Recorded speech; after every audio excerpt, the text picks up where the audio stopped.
Hi, James. Recently, you shared something about how over the last 2 years, the S&P 500 returned about 23% per year. But if the top 7 companies were removed, the fund would have only returned about 6% per year. It therefore seems logical that part of a good investment strategy would be to take money that would normally be allocated to the S&P 500 and instead allocated evenly to the Mag 7, leaving out the bottom 473. I think you mean 493 companies. But could you please give your analysis approach, identifying advantages and disadvantages, risks and benefits, et cetera, et cetera. And the top 7 companies pretty much stay the same for 5 years at a time. Anyway, very good, very clever question. First of all, Mag 7. Why? Why does the Mag 7 do so well? Well, first of all, I always say that 40 to 60% of the S&P 500 are dinosaurs. These are businesses that will die. You know, you got old retailers, you got the GameStops, etc. GameStop is now following the MicroStrategy playbook to try and survive. I tweeted something a week ago about how all these dinosaurs with very big cash balances should immediately run out and buy Bitcoin. It's their only chance to survive and hang on for a little bit longer, okay? Anyway, they're probably not going to do that because they're just kind of on a sinking ship and it's hard to think about other new stuff when you're drowning. But that's what I believe. The disruption that's going to happen over the next 3 to 5 years is insane, and half of these companies are not ready for it. Also, the Mag 7, they're at the forefront of this massive narrative change, this massive secular trend, AI, digital transformation, renewable energy, all that stuff. Some of them have 4 of these narratives happening all at once, and these themes are not going away. They will persist. That's why they do well. That's why I believe they will continue to do well. Also, when you look at the S&P 500 Mag 7 share, you can see it's become very sizable.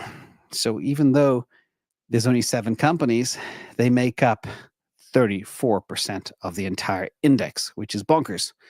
And this is the actual, it's a new version of the slide that I shared before. I created just to show you how powerful it is. And I also involved, hey, DBF, Mag 7 2023, and then S&P 500 without the Mag 7 2023 and 2024, as well as the S&P 23 and 24. And it's so bizarre because the year 2023, the S&P 500 got 24% back, and the year 2024, the S&P 500 got 23% back. You cannot make these numbers up. It's bizarro. But the middle section is alarming. If you rip out the S&P 500, the top Mag 7 from them, and you look at the last 493 companies, they made 4% in 2023 and 6% in 2024, whereas the Mag 7 made 106% in 2023 and 64% in 2024. It is absolutely alarming. And that is simply because, as I say, well, you'll hear me say it in a minute. If anybody can guess, let me know. But this is also an interesting chart too. This is Mag 7 versus Bitcoin over the last 12 months. And remember, when we rewind the clock 12 months, it was like right at the time of the ETF or the halving. And since then, by the way, the Mag 7 are slightly winning. So here, gold is winning, sorry. Gold is the Bitcoin versus the Mag 7 over the last 12 months. And the Mag 7 is not winning. Mag 7 is blue. So Bitcoin is still beating the Mag 7, even though the Mag 7 has this crazy performance. Slight error on the slide there. I got the colors confused. Anyhow, the other thing as well, my favorite saying is winner takes. If anybody can finish this sentence, drop a comment below. It's so important. And that's why there's a huge concentration. Not only follow the narratives, follow the winners.